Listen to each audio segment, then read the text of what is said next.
present child rights going to the next level or the next generation? Our group abandoned ship. It's sort of the few that are left. Michael Waller's still here, Jose's here. We pieced together kind of what the group talked about.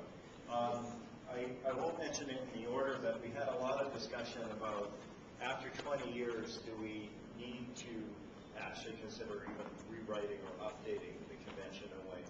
And that conversation became infused with a whole discussion about, do we need to find better ways of simplifying what the spirit and intent of the convention is about so that it's better understood to a wider audience? And that led into the whole discussion that leads to the metaphor Jose put together, and that is there's a lot of energy that goes into putting the reports up from nation states to Geneva, but there isn't a really good, effective feedback loop.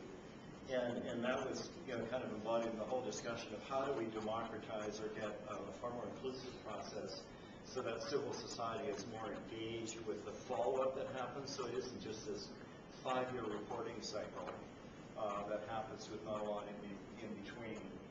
All of that, of course, feeds into the notion of the more focus on bottom-up to complement what already is happening, and that's the top-down.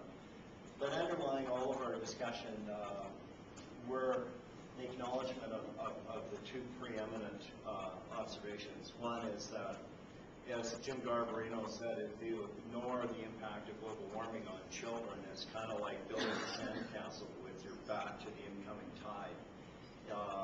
We need to be cognizant that regardless of where we work or how we work, that we can't ignore what obviously is going to happen in a much, much faster period of time than we anticipated even 10 years ago.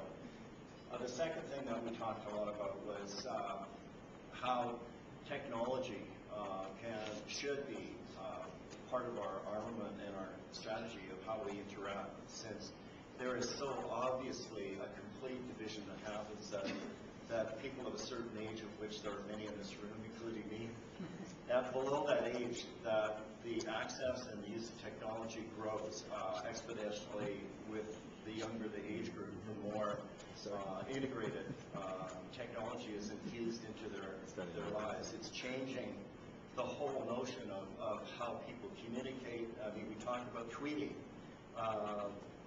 Literally, people are talking in sound bites, and kids are communicating in sound bites. The beauty of it is that I think the concern expressed by some that they're not communicating enough, or they're not interacting enough, or that technology is antisocial is completely bogus. I think that kids are actually using it in such a unique and innovative way that we should be using technology to empower our work in child rights. So we didn't reach any lofty conclusions, but you drew a pig, you heard a tweet, we figured we'll have it done. That's the quack from us.